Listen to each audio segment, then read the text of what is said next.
வணக்கம். இன்னைக்கு நம்ம பார்க்க போறது டைப்ஸ் ஆஃப் சனீஸ். இப்போ சனீஸ்லாம் நிறையா சனீஸ் ஓடிக்கிட்டு இருக்கு அப்படின்னு கேள்விப்பட்டிருப்பீங்க. ஸோ எங்கே போய் ஜோசியம் பார்த்தாலுமே உங்களுக்கு 7 சனி ஓடுது, உங்களுக்கு கெண்டக சனி ஓடுது, உங்களுக்கு பாத சனி ஓடுது, உங்களுக்கு விரையாதிபதி சனி ஓடுது, அதுபோக அஷ்டம சனி, அட்டதமத்த சனி ஓடுது, அதுபோக கர்ம சனி ஓடுது அப்படின்ட்டுலாம் நீங்கள் கேள்விப்பட்டிருப்பீங்க.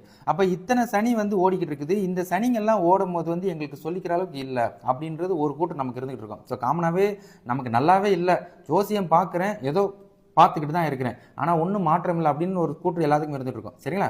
அப்போ நமக்கு ஏதாவது ஒரு சனியோட தாக்கம் இருக்குதுன்னு வச்சுக்கோங்களேன். அப்போ இப்போ ரிஷப ராசியிலேருந்து, இந்த சிம்ம ராசியிலேருந்து, இந்த விருச்சிக ராசியிலேருந்து, மகர ராசி, கும்பராசி, மீனராசி, மேச ராசியிலேருந்து எல்லாருக்குமே ஒரு சில மாதிரி கூற்றுகள் ஓடிக்கிட்டு இருக்கும், சனியோட கூற்று.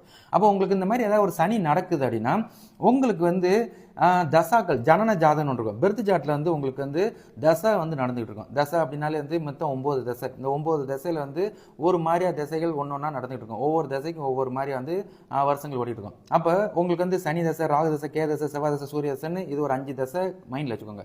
அப்போ நீங்கள் எந்த வயசில் இருந்தாலும், எந்த கேட்டகரியில் இருந்தாலும், இல்லை உங்கள் வீட்டில் யாருக்காவது 7 சனி ஏதாவது ஓடிக்கிட்டு இருந்தால் கூட உங்களுக்கு இந்த மாதிரி சனி தசையோ, ராகு தசையோ, அதுபோக கே தசையோ, சூரிய தசை, செவ்வாய் தசையோ அது நடந்துகிட்டு இருக்கும் போது உங்களுக்கு இந்த சனியோட தாக்கங்கள், எக்ஸாம்பிள் மொதல் 7 சனி அதுதான் பெருசு.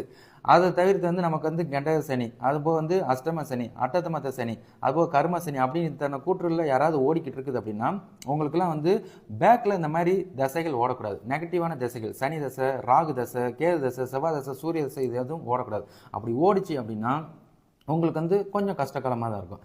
அதனால தான் என்னால் முன்னேற முடியல, நான் சொல்லிக்கிற அளவுக்கு இல்லை, நான் இன்னும் ஒஸ்ட்டாக தான் போய்கிட்டு இருக்குதேன், என் நிலைமை டோட்டலாக ரொம்ப டவுனாக தான் போயிட்டு இருக்கு அப்படின்ற ஒரு கூட்டம் உங்களுக்கு இருந்துகிட்டு இருக்கும். ஸோ அது காரணம் பேக்கில் இப்படி ஓடிக்கிட்டு இருக்குன்னு அர்த்தம். ஒரு சிலருக்குலாம் இந்த மாதிரி 7 சனி ஓடினாலும் மற்ற சனிகள் ஓடினாலும் நல்லா இருக்கிற மாதிரி ஃபீல் இருக்கும். காரணம் நம்ம ஒரு ஃபேமிலியாக இருப்போம், நண்பர்கள் கூட பேசிகிட்டு இருப்போம், ஒரு கம்பெனியில் வேலை செய்யும் போது ஒரு ஷேர் பண்ணிடுவோம்னு வச்சுக்கோங்களேன். அப்போ அவங்களுக்குலாம் இந்த 7 சனி ஓடினாலும், ஸோ அதுபோக கெண்டக சனி, ஜென்ம சனி, அஷ்டம சனி, அட்டதமத சனி, கர்ம சனி, ஸோ இதெல்லாம் ஓடினாலும் அவங்களுக்கு குரு தசையோ, அதுபோக புதன் தசையோ, சுக்கிர தசையோ, சந்திர தசையோ நடந்துக்கிட்டு இருந்துச்சு அப்படின்னா அவங்களோட வாழ்க்கை தரம் வேறு மாதிரி இருக்கும். நம்மளோட வாழ்க்கை தரம் கொஞ்சம் டவுனாக இருக்கிற மாதிரி இருக்கும். ஸோ அதுக்கு பேக்கப் உங்களுக்கு இந்த மாதிரி தசைகள் ஓடுதா அப்படின்னு ஃபஸ்ட்டு உங்கள் ஜனன ஜாதகத்தை எடுத்து பார்த்துக்கோங்க. உங்கள் ஜனன ஜாதகத்தில் இந்த மாதிரி ஓடிச்சு அப்படின்னா நீங்கள் இந்த 7 சனி முடிக்கிற வரைக்கும் கஷ்டகாலம் தொடரும்.